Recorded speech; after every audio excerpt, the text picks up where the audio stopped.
ini kita boleh bertemu lagi di ibadah online di GP Ecclesia Christi.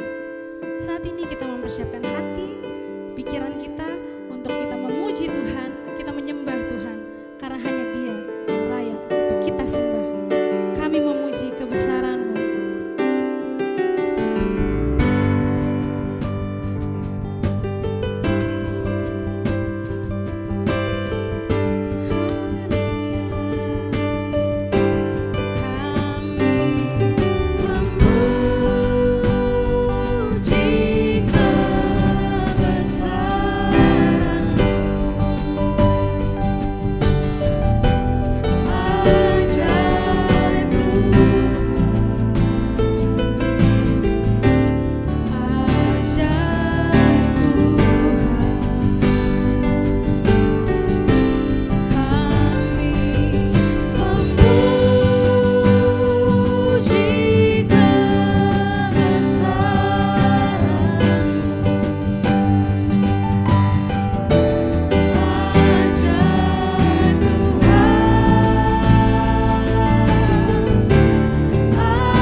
Ibadah ini datangnya dari Allah yang adalah pencipta langit dan bumi dan yang tak pernah meninggalkan umat ciptaannya. Kasih anugerah dari Allah dalam persekutuan Tuhan Yesus dan tuntunan Roh Kudus akan menyertai dan memimpin ibadah ini. Terima kasih Tuhan. Tuhan sungguh baik dalam kehidupan kami sehingga hari ini kami dapat berkumpul bersama-sama walaupun secara virtual Tuhan. Terima kasih Tuhan. Kami percaya kalau hari ini kami dapat memuji, menyembah Tuhan. Semua karena anugerah-Mu dalam kehidupan kami. Oleh sebab itu, biarlah Tuhan kuduskan hidup kami. Layakan kami Tuhan. Untuk kami mau menyembah, mengagungkan nama-Mu Tuhan. Mari Tuhan, urapi kami Tuhan. Urapi setiap hamba-hamba-Mu. Urapi setiap jemaat-jemaat Tuhan yang bersama-sama kami di dalam memuji, membesarkan nama Tuhan.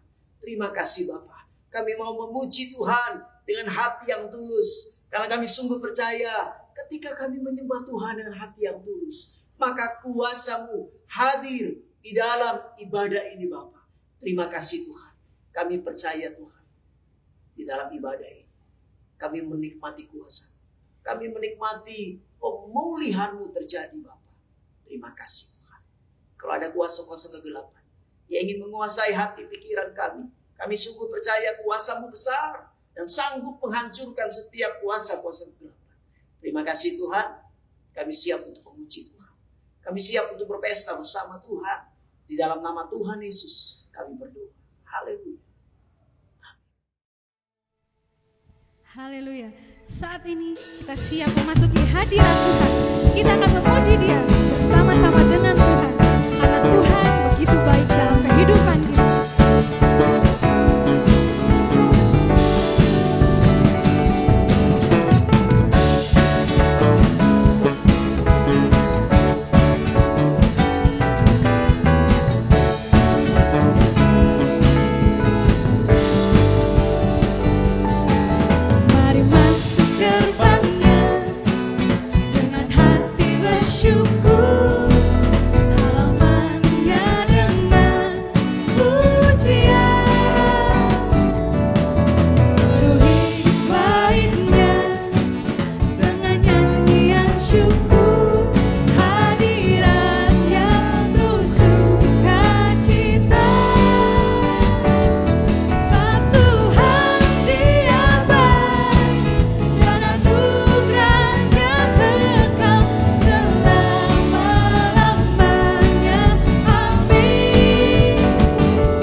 kita mau angkat satu pujian. Ada satu sobat yang setia.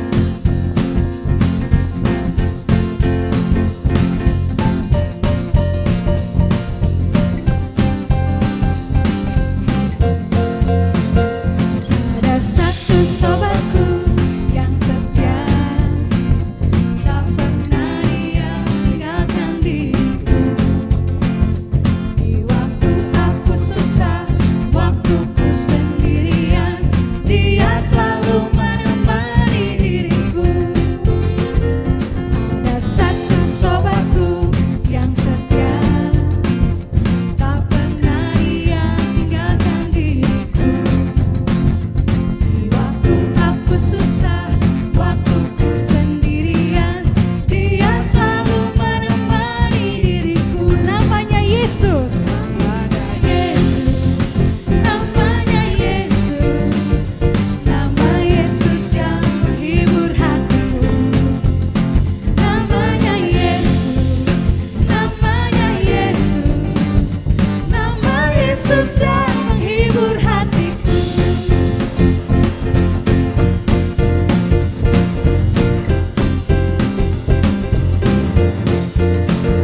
Ada satu sobatku yang setia, tak pernah dia tinggalkan diriku.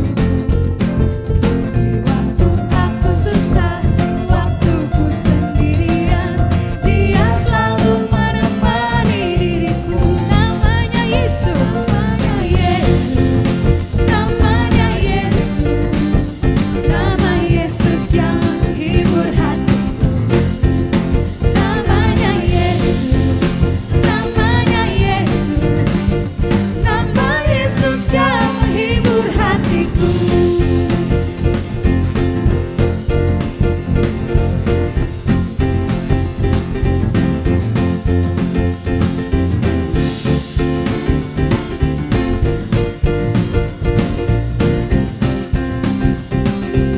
Kita katakan lagi, namanya Yesus, namanya Yesus, nama Yesus yang menghibur hatiku.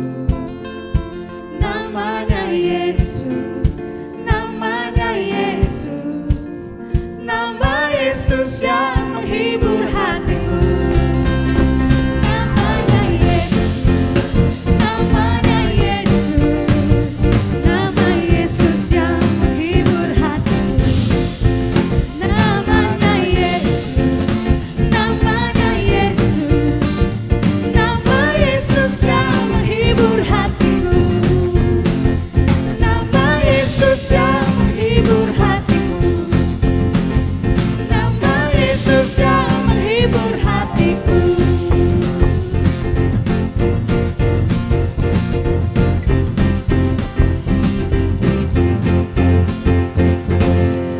Haleluya. Saat ini kita mau masuki kebenaran firman Tuhan. Kita mau menyiapkan hati kita untuk menerima kebenaran firman Tuhan. Karena kita percaya kalau Tuhan adalah sumber penolong kita. Dia tidak pernah meninggalkan kita sedetik pun. Dan kita harus percaya itu, kalau Tuhan selalu menolong.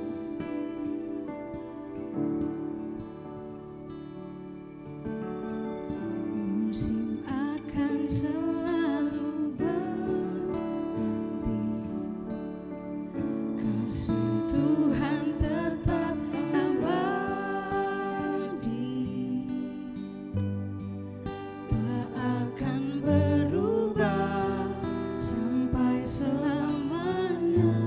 Ku tetap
Shalom, Bapak-bapak, Ibu-ibu yang dikasih dalam Tuhan.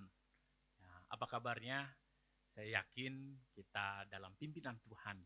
Dan sekarang kita akan masuk di dalam untuk merenungkan kebenaran firman Tuhan. Mari sebelum itu kita minta pimpinan Tuhan.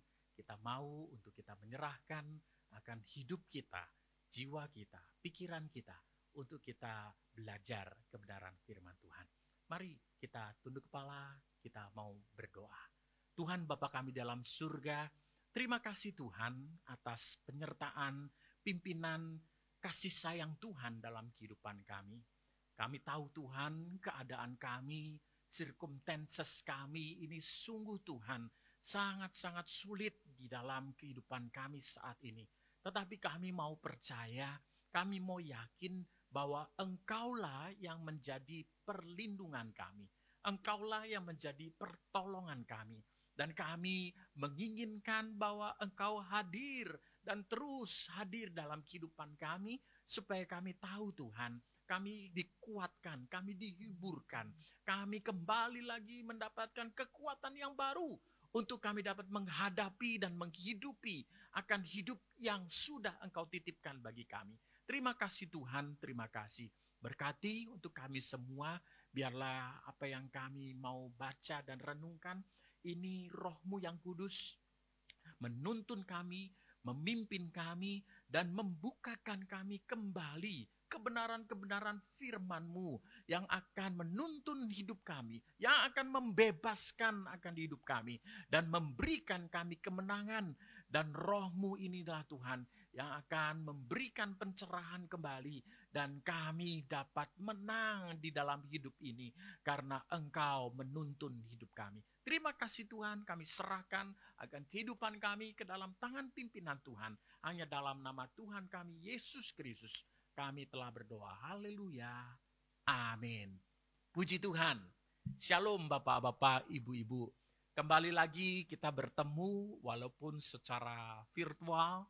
Ya, tetapi kami yakin, ya saya yakin ya dengan sungguh bahwa kita tetap dalam pimpinan Tuhan. Amin. Ya, kita dalam tuntunan Tuhan. Kita dalam pegangan dari tangan Tuhan yang sangat-sangat berkuasa itu. Ya, dapat menuntun dan memberikan yang terbaik bagi hidup kita. Puji Tuhan. Saudara-saudaraku yang dikasih dalam Tuhan, seperti tema akan bulan ini, ya temanya yang diberikan adalah Tuhan sebagai sumber pertolongan. Bapak-bapak, ibu-ibu, saya yakin dan percaya ini bukan suatu kebetulan. Ya, bahwa Pak Gembala memberikan tema untuk bulan ini adalah Tuhan sumber pertolongan. Sungguh luar biasa. Karena apa? Kita semua saat ini memang sungguh memerlukan yang namanya pertolongan, bukan? Ya, kita saat-saat ini memang benar-benar kita berseru di dalam hati kita, pikiran kita, dan di dalam doa-doa kita kepada Tuhan untuk meminta Tuhan, Engkau tolong saya, Engkau bimbing saya, Engkau tuntun saya. Saya tidak tahu apa yang akan terjadi. Saya tidak tahu di dalam pekerjaan saya, di dalam hidup saya, di dalam keluarga saya, di dalam mata pencarian saya. Saya tidak tahu keadaan-keadaan sekarang ini keadaan yang sulit. Ya, saudara-saudaraku yang dikasih dalam Tuhan, sekali lagi, tidak kebetulan. Dan kita mau belajar bersama-sama bagaimana kita meresponi ya apa yang Tuhan izinkan di dalam kehidupan kita. Ya, dan beberapa minggu yang lalu sudah banyak hamba-hamba Tuhan yang merenungkan akan bagian ini. Pertanyaannya, saudara-saudara, ini yang ingin saya yang menggelitik akan pikiran saya dan ingin untuk kita sama-sama belajar saat ini. Seakan-akan ketika kita hidup, ketika kita saat ini, kita begitu banyak apa yang disingkapkan oleh Tuhan di dalam kehidupan manusia. Dan salah satunya begitu banyak orang juga bertanya, bagaimana Tuhan kadang-kadang seringkali seakan-akan berlambat-lambat untuk memberikan pertolongan. Seakan-akan pertolongan Tuhan tidak langsung. Pertolongan Tuhan tidak spontan. Malah kadang-kadang Tuhan seakan-akan memberikan ada lambat, tunggu dulu. Saudara-saudaraku yang dikasih dalam Tuhan, ketika saya merenungkan satu bagian firman Tuhan, saya terkaget. Karena apa? Ternyata memang benar. Di dalam firman Tuhan pun, Tuhan seakan-akan memperlambat pertolongannya. Di mana itu? Mari kita buka sama-sama di dalam satu bagian firman Tuhan. Di dalam Yohanes pasalnya yang ke-11. Ya, Yohanes pasal yang ke-11. Ini tentang cerita yang mungkin saudara-saudara, Bapak Ibu, saudara sudah sering mendengar. Tentang bagaimana Tuhan Yesus membangkitkan Lazarus. Ya, LAI memberi judul di sini Lazarus dibangkitkan. Ayat yang pertama sampai yang ke-15 saja. Ya, nanti di rumah silakan dibaca. Ya, setelah ini dibaca mungkin bisa lebih lagi mengerti satu perikop yang lengkap. Ada seorang yang sedang sakit, namanya Lazarus. Ia tinggal di Betania, kampung Maria dan adiknya Marta. Maria adalah perempuan yang pernah meminyaki kaki Tuhan dengan minyak mur dan menyekanya dengan rambutnya. Dan Lazarus yang sakit itu adalah saudaranya. Kedua perempuan itu mengirim kabar kepada Yesus karena ini ya diperkirakan mereka dekat dengan Tuhan Yesus. Tuhan, Dia yang engkau kasihi, ya berarti ini membuktikan ya bahwa keluarga ini dekat dengan Tuhan Yesus. Ya, mereka Tuhan, Dia yang engkau kasihi sakit. Ya. Ayat yang keempat, ketika Yesus mendengar kabar itu, Ia berkata, penyakit itu tidak akan membawa kematian, tetapi akan menyatakan kemuliaan Allah. Sebab oleh penyakit itu anak Allah akan dimuliakan. Ya, ini bagian ini seharusnya saudara-saudara jelas ya, apa yang menjadi rencana Tuhan. Tetapi apa yang terjadi? Ya, ayat yang kelima, coba dilihat. Yesus memang mengasihi Marta dan kakaknya dan Lazarus. Namun setelah didengarnya bahwa Lazarus sakit, ia sengaja tinggal 2 hari lagi di tempat di mana ia berada. Tetapi sesudah itu ia berkata kepada murid-muridnya, mari kita kembali lagi ke Yudea. Murid-murid itu berkata kepadanya, Rabi, baru-baru ini orang-orang Yahudi mencoba ya melempari engkau. Maukah engkau kembali ke sana? Jawab Yesus, bukankah ada 12 jam dalam sehari? Siapa yang berjalan pada siang hari, kakinya tidak terantuk karena ia melihat terang dunia ini. Tetapi jikalau seorang berjalan pada malam hari, kakinya terantuk karena terang tidak ada di dalam dirinya. Demikianlah perkataannya, dan sesudah itu ia berkata kepada mereka, Lazarus, saudara kita telah tertidur, tetapi aku pergi ke sana untuk membangunkan dia dari tidurnya. Maka kata murid-murid itu kepadanya, Tuhan, jikalau ia tertidur, ia akan sembuh. Tetapi maksud Yesus ialah tertidur dalam arti mati. Sedangkan sangka mereka Yesus berkata tentang tertidur dalam arti biasa. Karena itu Yesus berkata dengan terus terang, Lazarus sudah mati. Tetapi syukurlah aku tidak hadir pada waktu itu. Sebab demikian lebih baik bagimu supaya kamu dapat belajar percaya. Marilah kita pergi sekarang kepadanya. Saudara-saudaraku yang dikasih dalam Tuhan, selanjutnya ceritanya ini lebih seru. Ya, karena apa? Ternyata Maria dan Marta mengabarkan kepada murid-muridnya bahwa Lazarus sudah mati. Ketika Tuhan Yesus datang pada waktu itu, ya beberapa hari kemudian, dan itu sudah 3 hari lamanya Lazarus sudah mati. Saudara-saudaraku yang dikasih dalam Tuhan, kejadian ini memberikan satu pandangan yang sangat-sangat berbeda. Ketika pertanyaan saya kepada Tuhan, kenapa ya ketika saya meminta sesuatu, ketika saya berdoa kepada Tuhan, sepertinya Tuhan sangat lambat untuk menjawab.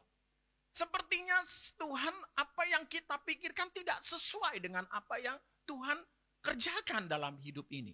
Saudara-saudaraku, ya saya ingin membagikan ya 4 alasan mengapa Tuhan sengaja berlambat dan tidak segera memberi pertolongan. Ya, sekali lagi ya, saya ingin mengajar kepada kita saat ini, saya mau share ya 4 alasan mengapa Tuhan berlambat tidak segera memberi pertolongannya. Pertama, saudara-saudara, tidak lain dan tidak bukan ya adalah supaya Tuhan memperluas pandangan kita, memperluas akan visi kita. Apa yang Tuhan ingin kerjakan di dalam kehidupan kita. Saudara-saudaraku yang dikasih dalam Tuhan, ya, jelas di sini Yesus datang kepada Maria dan Marta bukan untuk menyembuhkan. Ya, tapi untuk membangkitkan. Ya, saudara-saudara, pada waktu itu Maria dan Marta menginginkan Tuhan Yesus datang segera. Supaya apa? Supaya Lazarus yang saat itu sakit, ketika Tuhan datang, Tuhan bisa menyembuhkan. Ya, itu pikiran Maria dan Marta. Tetapi apa yang terjadi, saudara-saudara? Apa yang dipikirkan manusia, apa yang direncanakan manusia, apa yang diinginkan oleh manusia, kita nih, saudara dan saya, itu berbeda. Ya, seringkali berbeda. Mungkin hampir banyak sekali berbeda apa yang diinginkan oleh Tuhan. Ya, saudara-saudara, berapa persen keinginan kita yang dikabulkan oleh Tuhan? Ya, 50%? Atau mungkin cuma 40%? Atau mungkin cuma 10%, saudara-saudara. Keinginan kita dikabulkan oleh Tuhan. Saudara-saudaraku yang dikasih dalam Tuhan, ya, kita bisa salah pandangan kita kepada Tuhan. Malah saya mencatat kita seringkali orang-orang Kristen tidak belajar di dalam bagian ini. Sehingga apa? Orang-orang Kristen begitu banyak yang bersungut-sungut kepada Tuhan. Karena apa? Karena apa yang diinginkannya Tuhan tidak kerjakan. Apa yang diinginkan hatinya, pikirannya, Tuhan tidak kerjakan. Sama saudara persis ya keadaan ini. Ya, ketika juga pada waktu itu ada satu bagian di dalam kebenaran firman Tuhan di Kisah Para Rasul pasal 16. Ya, pada waktu itu juga ya Rasul Paulus dengan Silas ya dia ingin mengabarkan Injil ke Asia. Tetapi di sini ya Tuhan ya Alkitab menyatakan bagaimana ya ditulis jelas di sana ya, jadi bisa dilihat bahwa Tuhan menghambat. Roh Tuhan itu menghambat. Roh Tuhan itu mengalihkan. Ya, Roh Kudus tidak menyesuaikan itu. Ya, padahal Rasul Paulus dan Silas ingin mengabarkan Injil. Baik nggak? Baik. Ya, ketika Rasul Paulus ingin mengabarkan Injil, baik nggak? Baik. Tidak ada yang tidak baik. Itu adalah pimpinan Tuhan ketika seseorang itu untuk mengabarkan Injil. Tetapi itu ditulis di sana. Bagaimana ya Tuhan ya menyatakan kepada Paulus, tidak, saya tidak mau di situ. Saya ingin adalah satu bagian yang lebih besar daripada itu. Yaitu apa, saudara-saudara? Ternyata Tuhan memimpin Paulus dan Silas untuk apa? Untuk menghajar supaya begitu banyak orang belajar. Jangan sampai main yang namanya tenun-tenun. Ya, di situ ditulis ada seorang perempuan di mana dia sangat jago untuk bertenun. Ya, karena apa? Dengan perempuan itu, majikan-majikannya itu banyak harta. Itu ditulis di situ. Kisah Rasul pasal 16. Dan pada saat itu Rasul Paulus menggertak. Dan pada waktu itu jelas ketika itu iblis lalu daripada perempuan ini. Dan dia bertobat. Apa yang terjadi saudara-saudara? Ketika bertobat, masalah selesai. Tidak. Majikan-majikan yang begitu banyak dapat daripada tenungan daripada perempuan ini, mereka tidak suka. Karena apa? Penghasilannya akhirnya nggak dapat mereka. Ini menggambarkan begitu banyak orang di sini yang memakai cara-cara yang namanya cara-cara iblis. Ya, supaya dapat pesugihan, supaya dapat ini. Ini permainan-permainan iblis. Dan apa yang terjadi? Majikan-majikan yang mendapatkan ini dari perempuan ini yang sudah diselamatkan, sudah percaya kepada Tuhan, akhirnya apa? Memfitnah Paulus dan Silas. Apa yang terjadi, saudara-saudara? Paulus dan Silas ditangkap, dicebloskan penjara. Sebelum dicebloskan penjara, Paulus dan Silas didera. Saudara-saudara, mungkin kalau saya jadi Paulus, kalau kita jadi Paulus Tuhan, saya itu sudah pengen ke Asia, pengen mengabarkan Injil di sana. Ya, tapi ternyata Tuhan menghambat. Kita tidak tahu karena tidak ditulis menghambatnya seperti apa. Tetapi jelas Paulus dan Silas tahu bahwa ini adalah memang rencana Tuhan untuk saya tidak pergi ke sana. Tetapi ada satu bagian yang ingin Tuhan kerjakan. Dan di dalam proses itu luar biasa, saudara-saudara. Kenapa saya bisa bilang luar biasa? Karena apa? Ketika mengabarkan Injil ke Asia, tidak lebih penting daripada ada begitu banyak orang diselamatkan. Salah satunya perempuan ini. Dan yang kedua, ketika dijebloskan penjara, apa yang terjadi? Paulus dan Silas bersyukur, mereka menyanyi, mereka memuji nama Tuhan. Akhirnya penjara itu bergetar. Dan kepala penjara ini ketakutan. Karena semua pintu-pintu terbuka. Dan apa yang terjadi, saudara-saudara? Paulus mengabarkan Injil kepada kepala penjara ini. Dan kepala penjara ini beserta dengan seluruh keluarganya diselamatkan. Saudara-saudaraku yang dikasih dalam Tuhan, rencana Tuhan, apa yang Tuhan inginkan, apa visi daripada Tuhan, kadang-kadang kita tidak bisa melihat saat ini. Kita tidak tahu maksud dan tujuan Tuhan saat ini. Tetapi apa yang dikerjakan Tuhan, percaya tidak? Bahwa itu mendatangkan visi pandangan yang lebih besar daripada apa yang kita pikirkan. Apa yang kita inginkan. Tuhan menginginkan membukakan kita akan visi yang baru, yang lebih mulia daripada apa yang didapat dalam hidup kita. Rasul Paulus apakah enak di penjara? Tidak. Apakah enak ketika didera? Tidak, saudara-saudara. Tetapi dia tahu apa yang dikerjakan, apa yang didapatin ini. Dia tahu bahwa ada visi.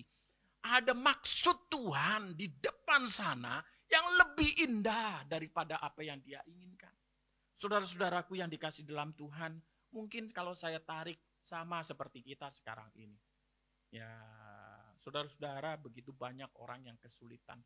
Entah masalah pandemi ini, atau juga ini saya mendengar begitu banyak ya akan musibah-musibah yang terjadi. Saudara-saudara, apa yang terjadi di sana? Apakah tidak ada anak Tuhan di sana? Banyak, saudara. Saya juga mendapatkan begitu banyak hamba-hamba Tuhan. Ya, yang saya dengar, yang saya dapat informasi. Begitu banyak anak-anak Tuhan, begitu banyak hamba-hamba Tuhan yang kena pandemi ini. Dan tidak sedikit juga yang meninggal karena COVID. Saudara-saudaraku yang dikasih dalam Tuhan, apa yang terjadi? Ketika saya mendengar ini, saya tahu bahwa di dalam hal ini Tuhan ingin menitipkan apa yang menjadi visi ke depan, apa yang menjadi pandangan yang lebih indah daripada ini. Saudara-saudara, ada seorang teman di Bogor di sana, seorang hamba Tuhan, ya papahnya gembala. Dan akhirnya karena dia diajak sama jemaatnya, diajak karena sudah ke lockdown begitu banyak, begitu lama, akhirnya pikirnya baik ini jemaat ini. Yuk, Pak Pendeta, saya ajak makan, gitu ya, ajak makan ke Jakarta sini. Akhirnya apa? Beberapa hari kemudian dia kena COVID. Tidak sampai berapa lama, 1 hari atau 2 hari, langsung gembala ini meninggal. Saudara-saudaraku yang dikasihi dalam Tuhan, apa yang terjadi? Semuanya syok. Orang itu juga mungkin syok, saudara-saudara. Ya, ketika mendengar bahwa, aduh, aku maksudku baik loh. Tapi apa yang terjadi? istrinya kena, anaknya juga kena. Saudara-saudaraku yang dikasih dalam Tuhan, begitu banyak daripada apa yang kita dapatkan, apa yang Tuhan izinkan dalam hidup kita, gak bisa kita pikir, saudara. Gak bisa kita renungkan itu secara otak ini terbatas sekali. Tuhan, kenapa COVID ini, kenapa pandemi ini lama sekali? Ya, saudara-saudaraku yang dikasih dalam Tuhan sudah berapa lama? Mungkin hampir mau 1 tahun kita tidak beribadah di bangku-bangku ini yang saya lihat. Saudara-saudaraku yang dikasih dalam Tuhan, apa yang kita rasakan? Apakah yang kita rasakan itu adalah sama seperti saya, Tuhan, kapan ya saya bisa datang, saya bisa berlutut, saya bisa memuji Tuhan, saya bisa bersama-sama begitu banyak orang yang mengagungkan Tuhan dengan suara yang terbuka. Mungkin kalau di rumah cuma ya sebagian kita saja.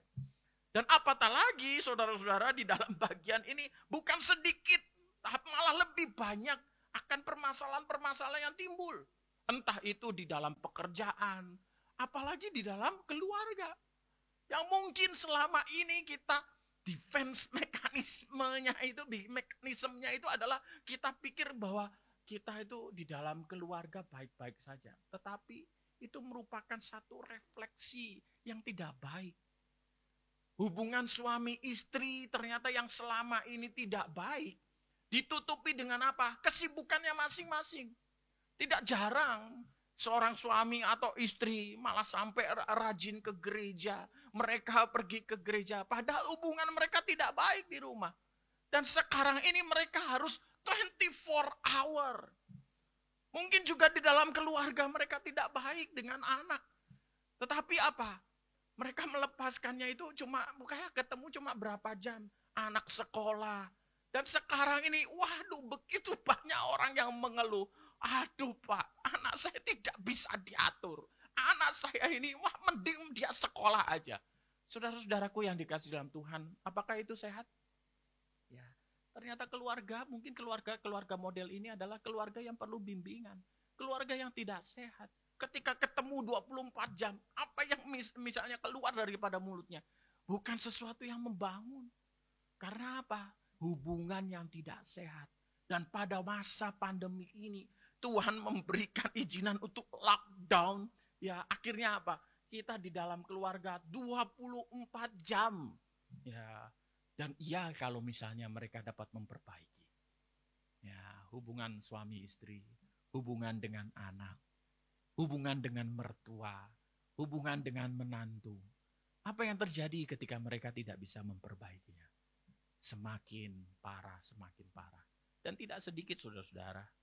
Ya, begitu banyak orang-orang yang datang. Begitu banyak orang-orang yang bercerita. Ya, keadaan sekarang ini masih begitu banyak orang Kristen. Akhirnya apa? Berpikir untuk bercerai. Saudara-saudaraku yang dikasih dalam Tuhan, mari kita belajar. Belajar apa? Yang pertama adalah mengapa sih Tuhan ya seakan-akan berlambat menolong akan keadaan kita sekarang ini. Tuhan ingin memberikan kita pandangan, visi, memperluas pandangan kita. Sama seperti juga Maria dan Marta.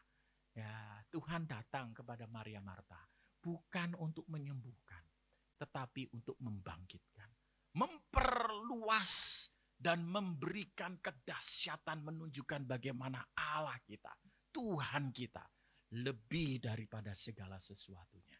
Ya, saudara-saudaraku yang kekasih, yang kedua, mengapa seakan-akan Tuhan berlambat-lambat menolong kita? Ya, kedua, supaya Tuhan menambahkan yang namanya iman yang lebih taat akan kepada Tuhan. Wah, luar biasa. Saudara-saudaraku yang dikasih dalam Tuhan, disinilah Tuhan juga menegur. Tuhan mengingatkan kepada murid-muridnya, lihat nih, supaya aku ajar kepada kamu. Supaya lihat nih, ada Maria dan Marta yang menginginkan, apa yang menjadi keinginannya adalah Lazarus diselamatkan, Lazarus disembuhkan. Tetapi apa yang terjadi? Tuhan ingin mengajar untuk supaya kita apa? Sama seperti kita juga, supaya kita apa? Supaya kita dituntut bahwa iman kita itu lebih taat, lebih obedience, lebih obey kepada Tuhan. Ya, taat itu bukan cuma takut. Sama seperti kita di jalan raya. Kita takut untuk melanggar karena kalau kita lihat polisi. Tidak, saudara-saudara. Seharusnya pemikiran kita adalah kita harus taat sebagai warga negara yang baik. Kalau lampu merah, ya berhenti. Kalau ada larangan yang jangan diteruskan. Walaupun tidak ada polisi di sana. Itu obey. Ya, begitu juga dengan kita. Bahwa kita tahu bahwa Tuhan yang maha melihat itu. Seakan-akan kita lihat, nggak ada Tuhan. Aku tak langgar ya. Hati-hati saudara-saudara. Itu namanya obey. Obedience. Taat. Walaupun tidak melihat, tetapi kita taat. Walaupun kita tidak melihat atau tidak, tapi kita tetap taat apa yang menjadi perintah Tuhan. Kalau Tuhan bilang, aku akan memberikan kemuliaanku lebih daripada itu, taat. Lazarus tidak mati, tapi tidur. Taat, saudara-saudara. Apa yang terjadi, saudara-saudara? Beda nih antara Maria ya dan Marta. Di dalam ayatnya yang ke-20 nanti bisa dilihat.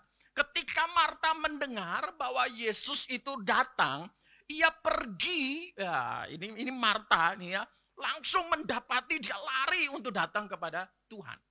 Tetapi di situ tertulis setelahnya itu, tetapi Maria tinggal di rumah.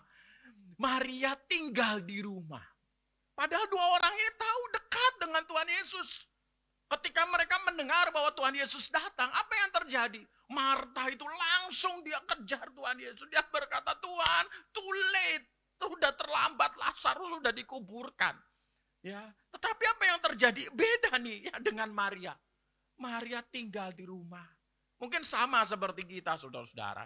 Ketika Tuhan tidak menjawab doa kita, tidak Tuhan menjawab apa yang menjadi keinginan kita, kita mutung sama seperti Maria. Kita apa langsung kayak seperti anak kecil yang tidak diberikan mainannya. Tidak diberikan keinginannya. Saudara-saudara, hati-hati loh saudara-saudara. Sampai Tuhan Yesus juga menegur Maria, ayo kamu akan melihat bagaimana kekuasaan Tuhan, kemuliaan Tuhan. Ayo, akhirnya Maria baru ketika Tuhan datang. Sama seperti kita juga. Saat ini Tuhan menyapa dalam kehidupan saya dan saudara. Di dalam bagian ini Tuhan ingin mengajar. Kalau Tuhan memberikan bagian-bagian hidup kita yang sulit, masalah-masalah yang terjadi, ingatlah bahwa kita dituntut untuk apa? Obey, taat. Iman kita naikkan kepada Tuhan. Ya, waktu kita menyaksikan akan hal seperti ini, maka kita akan belajar. Aspek yang luar biasa pada waktu Tuhan berkarya. Tuhan bekerja. Tuhan kadang-kadang berlambat dan sengaja untuk tidak melakukan sesuatu seturut dengan apa yang menjadi kerinduan kita.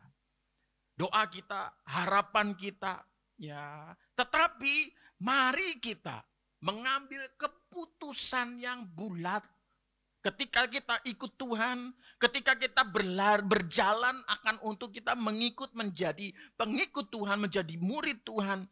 Di tengah-tengah mungkin ya kita tidak tahu, kita tidak mengerti, kita tidak memahami apa maksud dan tujuan Tuhan. Tetapi seharusnya kita belajar satu hal. Mari kita diinginkan Tuhan untuk iman kita naik. Fokus kita ini ke siapa? Fokus kita ini adalah kehidupan di dalam rohani kita atau kehidupan di dalam jasmani kita. Seringkali saudara-saudara, bukan seringkali ya. Ya, banyak sekali sekarang pengajaran-pengajaran di luar sana, pengajaran-pengajaran yang membutakan akan mata rohani seseorang. Orang diajarkan seperti pengajaran-pengajaran teologi kemakmuran. Ayo minta, kamu bisa sukses. Keadaan-keadaan sulit sekarang ini, ayo kita berdoa supaya Tuhan memberkati kita. Hati-hati loh. Ya, kadang-kadang di sini saya ingin membukakan bagian ini. Hati-hati. Tidak semua keinginan kita itu sesuai dengan keinginan Tuhan. Tidak semua apa yang menjadi pandangan kita supaya kita jadi kaya untuk apa? Untuk diri kita sendiri? Tidak. Tuhan tidak melihat akan hal itu dan tidak ada janji dalam firman Tuhan di dalam Alkitab ini bahwa engkau ikut Tuhan jadi orang kaya. Tidak. Gak ada, hidupmu akan enak semua. Enggak, saudara, lihat. Paulus pun ya ketika dia melayani Tuhan, apa yang dia dapatin? Dia bilang, aku ini udah terbiasa menderita. Aku terbiasa di penjara, biasa disesat, biasa dilemparin batu. Enak saudara? Tidak. Apakah kenapa dia tidak bilang, Tuhan bebaskan saya? Tidak saudara-saudara. Karena Paulus tahu apa yang diizinkan Tuhan dalam kehidupannya. Dan dia bisa berkata kepada Tuhan, Tuhan segala sesuatu aku bisa menanggung karena Engkau beserta denganku. Wah, ini yang baik saudara-saudara. Jangan ngajarin orang untuk kita, oh kamu berdoa pasti Tuhan akan. Kalau tidak, bagaimana? Nah, saudara-saudaraku yang dikasih dalam Tuhan, mari kita belajar. Ya, saya punya satu bagian yang cukup mengingatkan saya. Jangan fokus terhadap hidup kita. Tetapi kita harus fokus kepada Tuhan yang peduli hidup kita. Wah, saudara-saudara, kalimatnya kayaknya keren. Tapi kalau misalnya dijalanin, berat saudara-saudara. Ya, bagaimana kita bisa fokus dalam hidup kita kepada Tuhan? Ya, kalau kita benar-benar mau untuk kita lepaskan dulu nih kekhawatiran kita. Kita bisa khawatir? Bisa. Normal nggak kita takut? Bisa, saudara-saudara. Tapi jangan kita masuk di sana dan kita terbuai dan kita nggak bisa melakukan apa-apa. Itu bukan keinginan Tuhan. Tuhan ingin supaya kita tidak khawatir. Kita tidak takut. Ketika kita berkekurangan, apa yang terjadi saudara-saudara? Mari, apa yang diajarkan Tuhan? Kenapa kamu khawatir? Lihat burung-burung di udara. Lihat pohon-pohon yang ada di taman. Siapa yang memberi mereka makan? Siapa yang mendandaninya? Tuhan yang mendandani mereka. Apatah lagi kamu, wahai manusia. Wah, luar biasa saudara-saudara. Ya, Tuhan akan cukupkan kita. Ya, Tuhan tidak menjanjikan lebih. Kalau engkau pun diberikan lebih, berarti apa? Ada tuntutan lebih dalam hidup kita. Untuk kita minta kepada Tuhan, apa yang bisa saya kerjakan? Saudara-saudaraku yang dikasih dalam Tuhan, mari. Jangan fokus dalam hidup kita. Mari kita fokus sama Tuhan. Yang peduli di dalam hidup kita. Yang ketiga, untuk memperdalam kesaksian hidup kita yang real dan nyata di hadapan Tuhan. Oh, sekali lagi, memperdalam kesaksian hidup kita. Kadang-kadang begitu banyak kali Tuhan memperlambat, Tuhan menolong kita supaya apa? Supaya kita memperdalam kesaksian hidup ini untuk orang lain. Ya, kita nyata untuk kita kenal yang namanya Tuhan. Kesaksian kita adalah kesaksian yang indah, yang bergumul bersama dengan Tuhan, mengenal siapa Tuhan. Paulus dan rasul-rasul ketika dia menderita, dia lebih kenal kepada Tuhan. Begitu banyak orang-orang yang sekarang diberikan kelimpahan, akhirnya apa? Dia tidak mengenal sama Tuhan. Dia kenalnya adalah kehidupan yang duniawi, kehidupan yang cuma menyenangkan diri, kehidupan yang menginginkan cuma happiness di dalam hidup ini. Salah saudara-saudara. Ya, itu bukan maksud Tuhan. Kalau saya jadi Tuhan, ketika saya melihat saudara memerlukan sesuatu, kalau saya kasih ternyata itu adalah buruk untuk saudara, Tuhan kasih tidak? Tidak mungkin Tuhan kasih. Tuhan mungkin akan ajar kita yang lebih baik daripada kamu dikasih lebih, tapi kamu tidak mengenal Tuhan.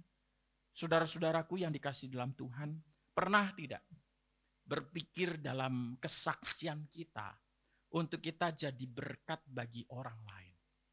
Saudara-saudara, ya ketika saya diminta kesaksian, saya sembuh dari COVID, bagi saya ini kesaksian yang bagi saya ini hal yang sepele, saudara.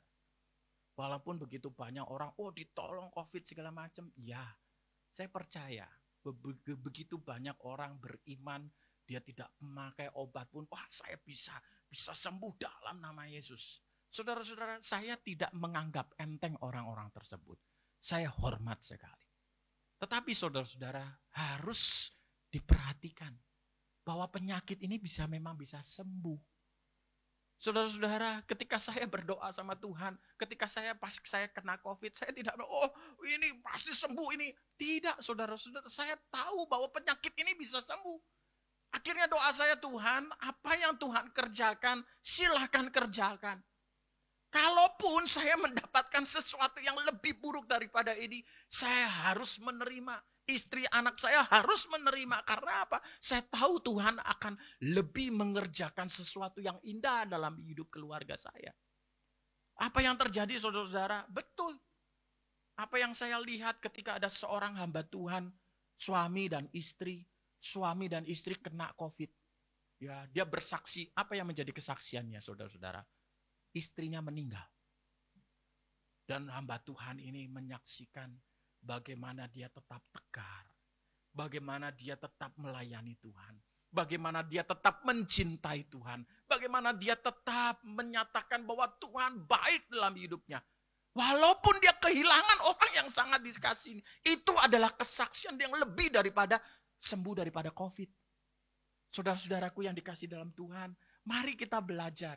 Di dalam pengalaman yang Tuhan izinkan seakan-akan Tuhan memperlambat apa yang menjadi keinginan kita, doa kita. Ada maksud di balik itu. Tuhan ingin supaya kita kenal dengan Tuhan lebih dalam. Dan yang terakhir, ya, mengapa Tuhan seakan-akan memperlambat? Tuhan ingin supaya kita menambahkan rasa belas kasihan, compassion kita kepada orang lain.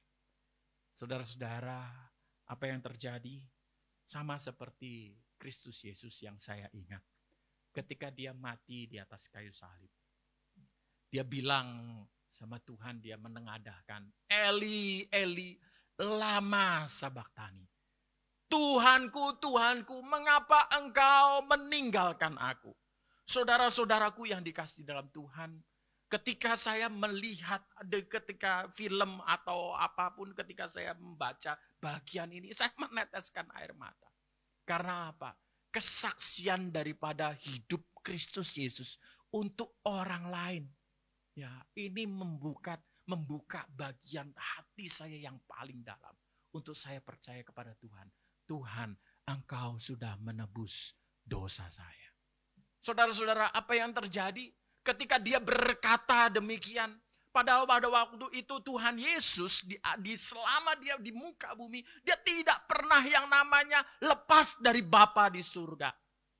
Itu merupakan satu yang paling penting dalam hidupnya, dia bersama dengan Bapa di surga. Apapun yang dia kerjakan, apa yang dia ucapkan, kemanapun dia pergi, tidak lepas dia dengan Bapa di surga. Dan pada waktu dia di atas kayu salib, ya, apa yang terjadi? Dia rela. Ya, sekali lagi, dia rela. Untuk siapa? Untuk saudara dan saya. Saudara-saudara, apakah dia mampu? Mampu. Pada waktu iblis mencobai Tuhan Yesus. Iblis bilang apa? Sudah sembahlah, aku akan berikan kepadamu. Selesai kalau Tuhan sembah, ya oke, gak perlu saya mati-mati di atas kayu salib. Gak perlu saya disiksa di atas kayu salib. Saya sudah dapatkan dunia ini semua. Saudara-saudara, tidak seperti itu. Ketika Tuhan Yesus di atas kayu salib, apa yang terjadi? Para imam-imam, para saduki itu bilang, kalau engkau anak Allah, turun dari salib itu. Saudara-saudara, apakah Tuhan Yesus mampu saat itu? Mampu, saudara.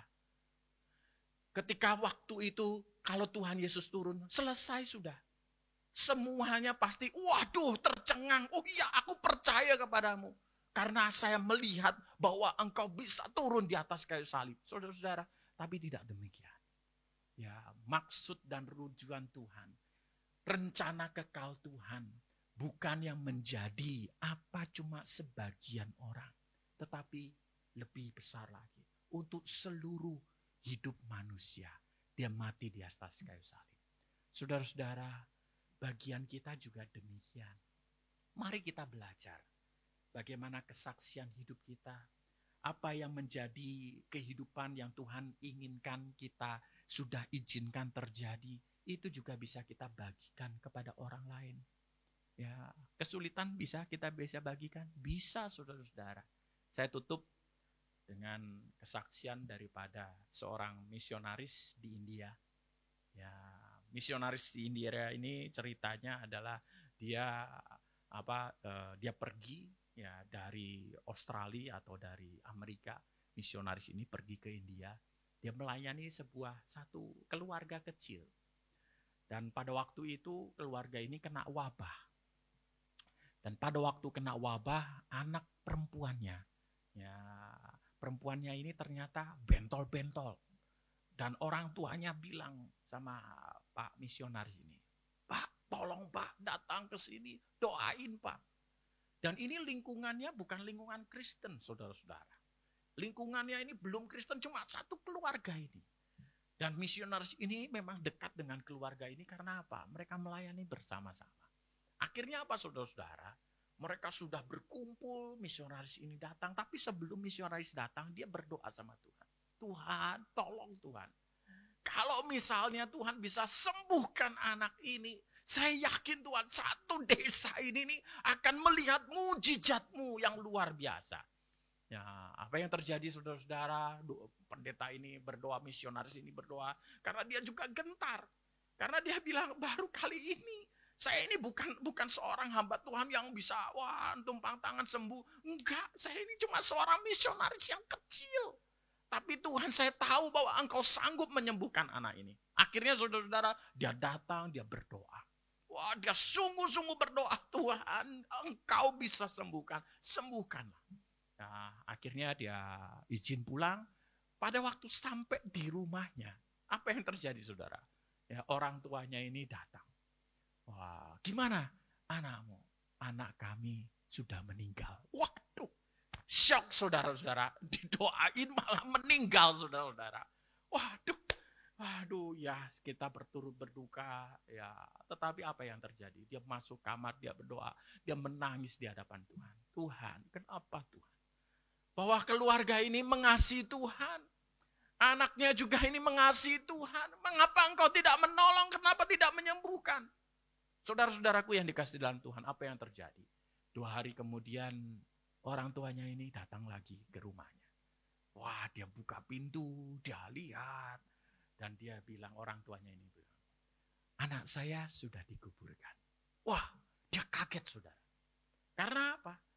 Ketika dia melihat orang tuanya ini berbicara demikian, bukan raut wajah yang sedih, tetapi raut wajah yang gembira. Dia bingung, lah kenapa kamu tidak sedih? Kenapa kamu malah bersuka cita? Dan orang tuanya ini bilang, Pak, silahkan datang ke desa kami lagi. Karena begitu banyak orang-orang di sana ingin mendengar pengajaran Bapak. Kaget ya. Saudara-saudara, apa yang terjadi? Ternyata dia saksikan ketika keluarga kecil ini menguburkan anaknya. Mereka keluarga kecil ketika menguburkan, mereka bernyanyi, berseru di hadapan Tuhan. Mereka bilang, terima kasih Tuhan bahwa Engkau sudah menjemput anak ini. Kita akan ketemu lagi nanti di surga sana. Kita akan bersuka cita bersama-sama. Saya percaya sekarang anak ini sudah di pangkuan Bapak. Wah, luar biasa. Dan orang-orang desa itu melihat dan mereka takjub dengan keluarga ini. Ya, dan mereka sampai bilang, kenapa kok bisa? Bukannya sedih tapi senang, sukacita.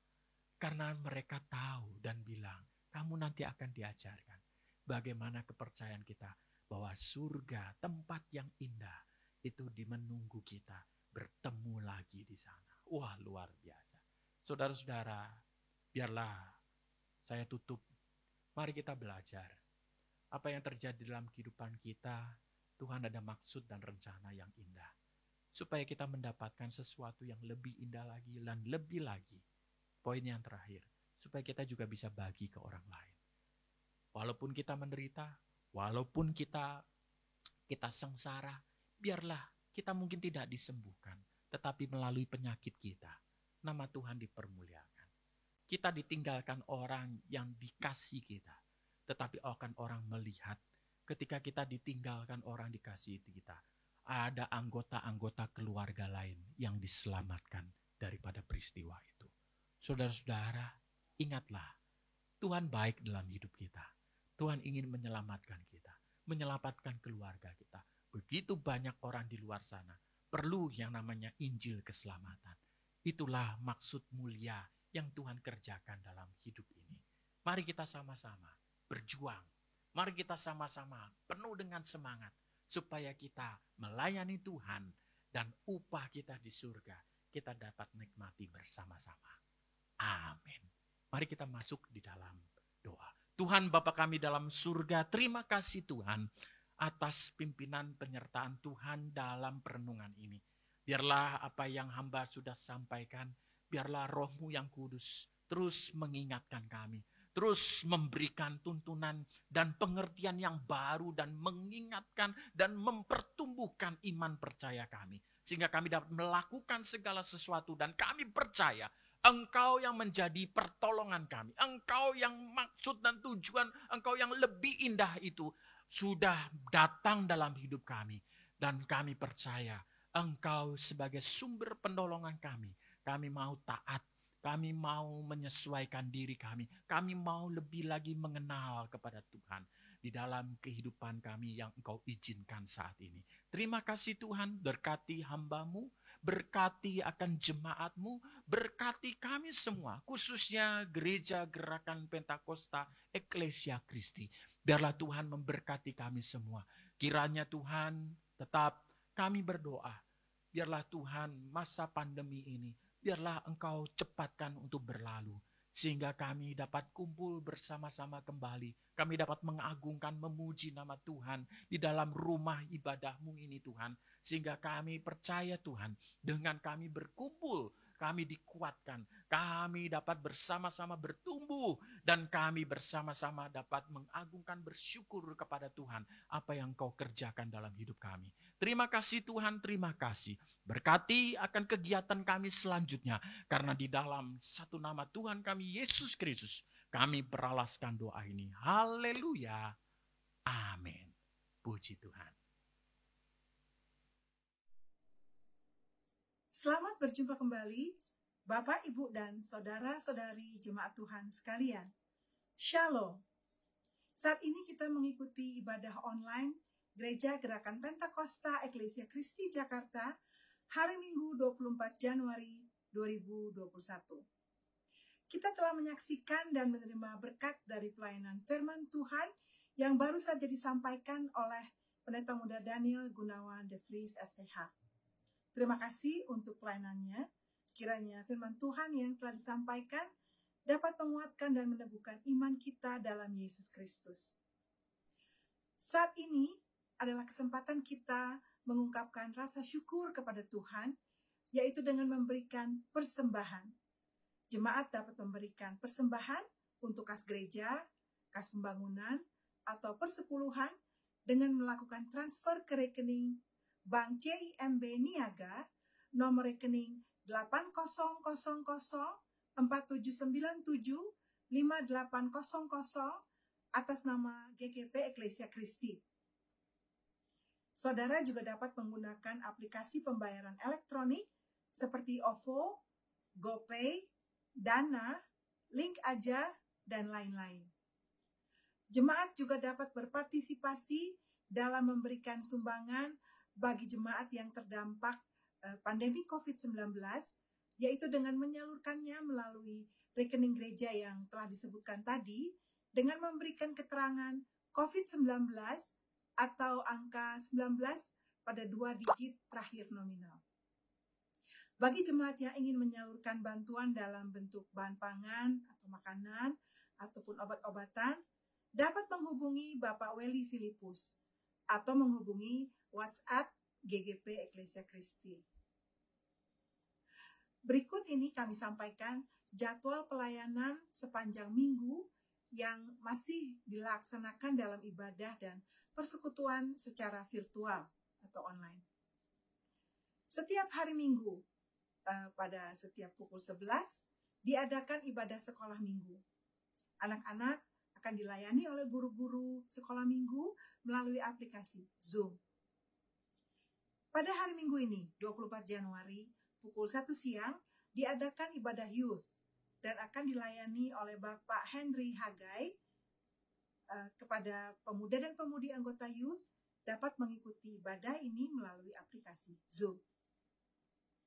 Pada hari Minggu ini juga, pukul 18, Komisi Remaja mengadakan ibadah yang akan dilayani kembali oleh Bapak Henry Hagai dengan menggunakan aplikasi Zoom.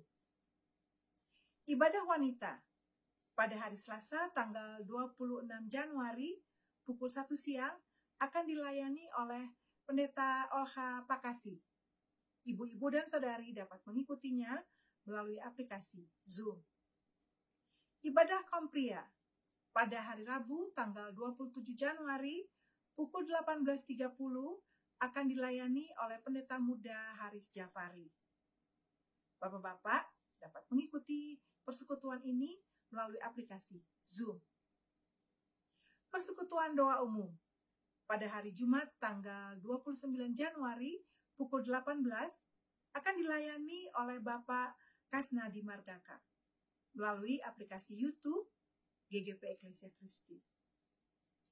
Untuk hari Minggu depan, tanggal 31 Januari 2021, pukul 9 pagi adalah ibadah Raya Minggu dan akan dilayani oleh Bapak Gembala, Pendeta Wahyudi Timothy Sumolang MA. Jemaat Tuhan sekalian dapat mengikuti ibadah raya ini melalui aplikasi YouTube GGP Eklesia Kristi. Demikianlah warta jemaat GGP Eklesia Kristi untuk minggu ini.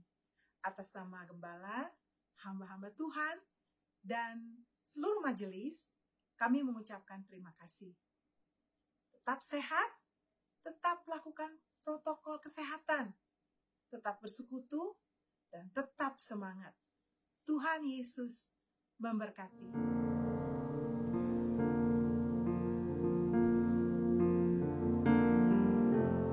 Puji nama Tuhan, kita telah sampai akhir ibadah online pada hari ini. Dan tadi kita telah menerima kebenaran firman Tuhan, dan saat ini kita mau mengakhirinya supaya kita meminta tuntunan agar Tuhan beserta dengan kita. Bila engkau tak beserta,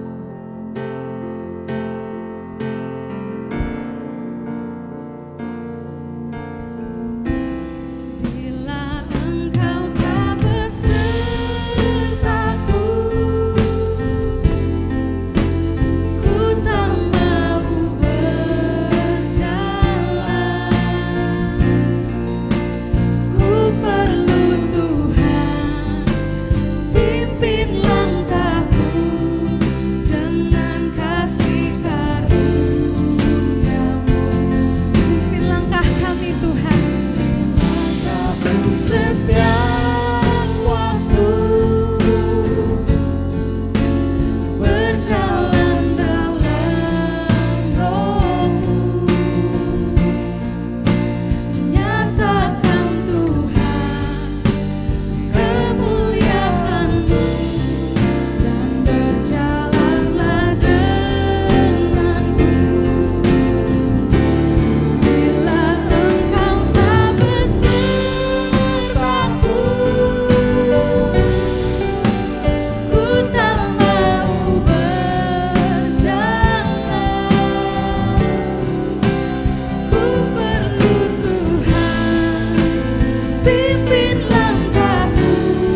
mengucap syukur Tuhan. Tuhan baik dalam kehidupan kami.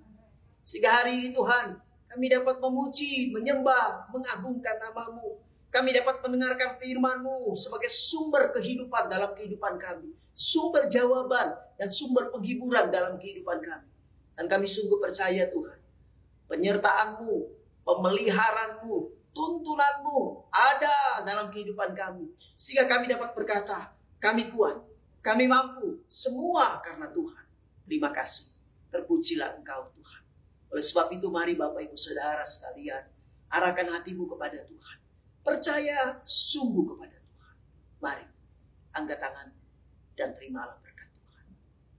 Biarlah kasih anugerah dari Allah dan pertolongan Tuhan Yesus dan tuntunan Roh Kudus akan menjadikanmu sebagai saksi Kristus, akan memampukan dan menyertai pribadimu, akan memampukan dan menyertai rumah tanggamu, akan memampukan dan menyertai usaha, pekerjaan, pelayananmu hari ini sampai Maranatha, Tuhan datang kembali.